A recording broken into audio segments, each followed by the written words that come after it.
একটা সময় ছিল ভ্রমণ পিপাসুদের অন্যতম পর্যটনের আকর্ষণ কেন্দ্রবিন্দু ছিল বড়মোড়া ইকো পার্ক। বছরের ডিসেম্বরের শেষ দিকে এবং জানুয়ারি মাসে উপচে পড়ত ভ্রমণ পিপাসুদের ভিড়, কিন্তু পর্যটন দপ্তরের উদাসীনতায় বর্তমানে এই স্থানটি গরিমা হারাচ্ছে এবং এবছর বিরাট ভাটা পড়েছে বড়মোড়া ইকো পার্কে আসা পর্যটকের সংখ্যায়ও।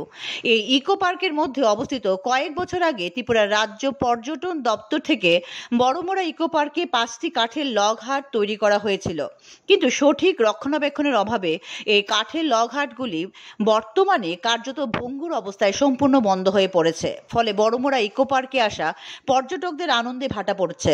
এ নিয়ে পর্যটকরাও সংবাদ মাধ্যমের মুখোমুখি হয়ে দপ্তরের বিরুদ্ধে একরাশ ক্ষোভ উগরে দেয়।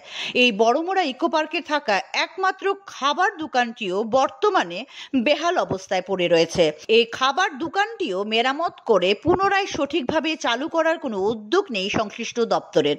অন্যদিকে এই বড়মোড়া ইকো পার্কে বন দপ্তরের 2টি লগহাট রয়েছে। তেলিয়ামোড়া বন দপ্তরের বনবাবুদের বক্তব্য, বন দপ্তরের ওই 2টি লগহাট শুধুমাত্র ভিআইপিদের জন্য বরাদ্দ।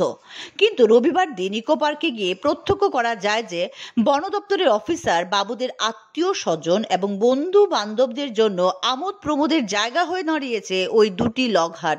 ফলে সাধারণ মানুষ এবং ভ্রমণ পিপাসুরা এই ইকো পার্ক থেকে মুখ ফিরিয়ে নিচ্ছে। না না, অক্ষত থাকতে পারে না মানুষ। যদি ভাড়াটা দেওয়া হয় না, মানে না দেওয়া হয়নি, টোটালি বন্ধ করে। পর্যটন হিসেবে আমি কমু যে এগুলি খোলা উচিত, স্টে করার ব্যবস্থা করা উচিত, হ্যাঁ, যাতে মানুষ অ্যাটলিস্ট নেচার বিউটিটা ফিল করতে পারে। এই জন্য খোলা উচিত।